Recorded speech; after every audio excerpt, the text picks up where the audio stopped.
नमस्कार, मी मोनिका शर्मा आणि आपण पाहत आहात लोकसेतू मराठी न्यूज चॅनल। तर चला पाहूया आजच्या बातम्यांमध्ये काय खास आहे।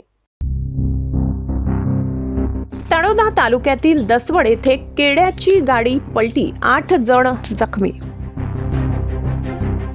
तळोदा तालुक्यातील दसवड येथे केड्याची गाडी पलटी होऊन गंभीर अपघात झाला। या अपघातात रोजवा येथील 8 जण जखमी झाले असून परिसरात एकच खळबळ उडाली आहे। जखमींमध्ये शिवाजी राघव पाडवी वय 35, दशरथ नोरा पावरा वय 30, महेश भरत पावरा वय 18, प्रिया सुभाष पावरा वय 18, गोरमी मोना पावरा वय 20, सुरमिंग राण्या वसावे वय 20, मास एजाज बागवान वय 19 आणि अरविंद बामण्या पावरा वय 25 यांचा समावेश आहे।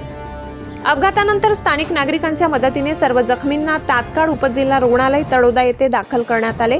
त्यापैकी काहींची प्रकृती चिंताजनक असल्याने पुढील उपचारासाठी जिल्हा रुग्णालय नंदुरबार येथे हलविण्यात आले। घटनेबाबत अधिक तपास सुरू असून प्रशासनाने नागरिकांना सावधगिरी बाळगण्याचे आवाहन केले आहे।